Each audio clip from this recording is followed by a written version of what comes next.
दोस्तों, आज मैं आप लोग के लिए एसएससी सीएचएसएल 2 जुलाई 4 शिफ्ट का एनालिसिस करवा रहा हूँ, जो आपका 100% रियल और ऑथेंटिक क्वेश्चन है। जिन्हें पीडीएफ चाहिए वो टेलीग्राम या व्हाट्सएप ग्रुप पे जुड़ सकते हैं या हमारे व्हाट्सएप नंबर से पीडीएफ प्रोवाइड कर सकते हैं। व्हाट्सएप और टेलीग्राम का लिंक डिस्क्रिप्शन लिंक दे दिया गया है। पहला प्रश्न है, विदेश मंत्री जयशंकर ने किस घाट का परियोजना का शुभारंभ किया? ऑप्शन में था जीर्णोद्धार, मणिकर्णिका घाट, अस्सी घाट, तुलसी घाट। इसका राइट आंसर तुलसी घाट हो जाएगा।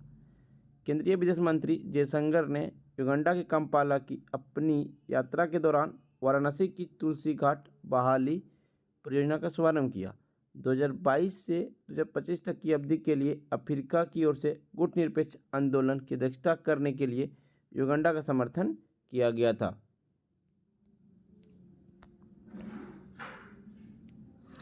Lakshmibai institute of engineering and technology कहाँ स्थित है? तो मध्य प्रदेश में Laxmi institute of engineering technology स्थित है। यह कैंपस भारत के मध्य प्रदेश राज्य के ग्वालियर में है। Laxmibai national university of physical education 1957 में शुरू हुआ था। रानी लक्ष्मीबाई की कब्र ग्वालियर के फूलबाग के क्षेत्र में स्थित है।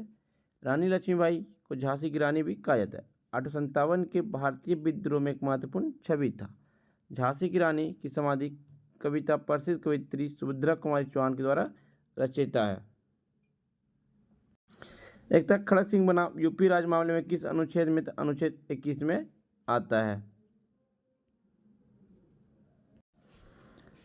भारतीय संविधान का 50वां संविधान संशोधन किस वर्ष हुआ या किससे संबंधित है? यह पूछा। भारतीय संविधान का 50वां संशोधन 1984 में हुआ था।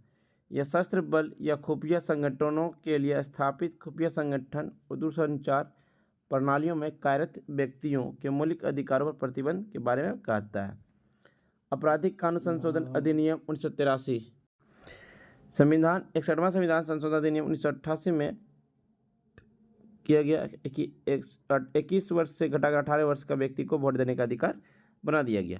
अलीगढ़ मुस्लिम विश्वविद्यालय संशोधन अधिनियम 1981 से संबंधित है।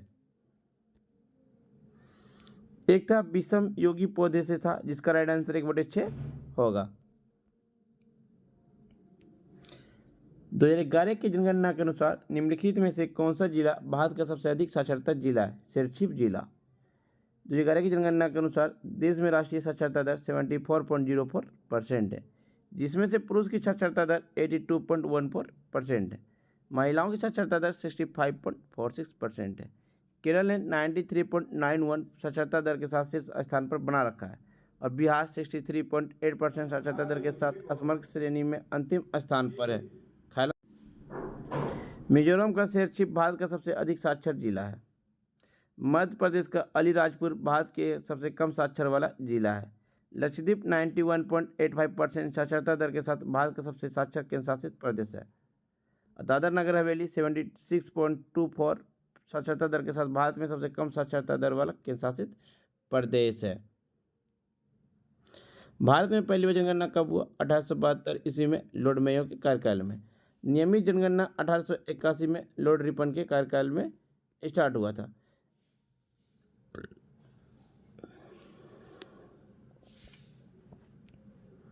बाली यात्रा महोत्सव के लिए कौन सा शहर प्रसिद्ध है? कटक शहर प्रसिद्ध है। बाली यात्रा प्रमुख बोईता वंदना उत्सव है। इसे एशिया के सबसे बड़े मुक्त व्यापार मेलों में से एक माना जाता है। यह मेला उड़ीसा के कटक में महानदी गगड़िया घाट पर लगता है। प्राचीन साधक यात्री व्यापार और अपनी संस्कृति को आगे बढ़ाने के लिए बाली, जावा, सुमात्रा, बोर्नियो और श्रीलंका के दूर दशा की ओर रवाना हुए थे। उस अवसर को स्मृति से इस मेले का आयोजन किया जाता है। ओडिया कैलेंडर के अनुसार कार्तिक पूर्णिमा के दिन शुरू होने वाला यह त्यौहार प्रतिवर्ष मनाया जाता है। दुर्गा पूजा, कलिंग महोत्सव, चंदन यात्रा, कोणार्क नृत्य महोत्सव, महाविश्वा संक्रांति उड़ीसा के कुछ अन्य प्रसिद्ध त्यौहार है। जलोढ़ मिट्टी भारत के लगभग कितने प्रतिशत हिस्से कवर करती है? 40%। भारतीय मिट्टी सर्वेक्षण 1956 में स्थापित किया गया था। बनावट के आधार पर मुख्य मिट्टी के प्रकार रेतीली मिट्टी, गाद और दोमट मिट्टी आदि के रूप में जाना जाता है। रंग के आधार पर लाल, पीले, काले। जलोढ़ मिट्टी की गहन की खेती की जाती है। इसमें गेहूँ, मक्का, गन्ना, दालें, तिलहन आदि मुख्य रूप से खेती की जाती है। जलोढ़ मिट्टी दो अलग अलग प्रकार के होते हैं। खादर मिट्टी नई जलोढ़ मिट्टी और सालाना बाढ़ द्वारा जमा की जाती है, जो ठीक गाद जमा करके मिट्टी को समृद्धि करते हैं। भांगर मिट्टी भांगर पुराने जलोढ़ की प्रणाली प्रतिनिधित्व करता है, जो बाढ़ के मैदानों से दूर जमा होता है। काली मिट्टी भारत में काली मिट्टी दक्कन के पठार के अधिकांश हिस्से को कवर करती है, जिसमें गुजरात, मध्य प्रदेश, महाराष्ट्र और आंध्र प्रदेश और तमिलनाडु के कुछ हिस्से में शामिल है। इन मिट्टियों को काली कपास मिट्टी या नियमित मिट्टी भी कहा जाता है। भारत में मिट्टी आवरण जलोढ़ मिट्टी 40% है, काली मिट्टी 15% है, लाल और पीली मिट्टी 18.5% है, लेटेराइट मिट्टी शुष्क मिट्टी जो 3.7% है। फ्रेंड्स, वीडियो पसंद आ रही हो तो लाइक, शेयर, सब्सक्राइब जरूर करें।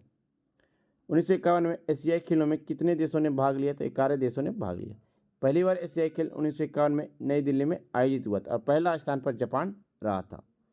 दूसरी बार एशियाई खेलों का मेजबानी भारत 1982 ईस्वी में किया था। अब तक 17 एशियाई खेलों का आयोजन किया जा चुका है। एशियाई खेल को एशियाड के रूप में भी जाना जाता है। यह एशिया का सबसे बड़ा खेल आयोजित है। यह 4 सालों के अंतराल में खेला जाता है। एशियाई देश की आपसी समांतरिकता का प्रतीक है। एशिया खेल महासंघ के सदस्य द्वारा प्रत्येक 4 साल के अंतराल पर आयोजित एक बहुराष्ट्रीय खेल कार्यक्रम है। इस आयोजन में केवल एशियाई खिलाड़ी ही भाग ले सकते हैं। 2022 में एशियाई खेल चीन के हांगझोउ में आयोजित किए जाएंगे।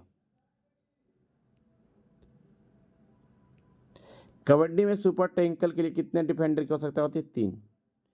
सुपर टैंकल डिफेंड करने वाली टीम के पास 3 अगर 3 या उससे कम खिलाड़ी ही कोर्ट में बचते हैं तो और इस स्थिति में वो रेडर को आउट करने में सफल हो जाता है, इसे सुपर टैकल कहा जाता है।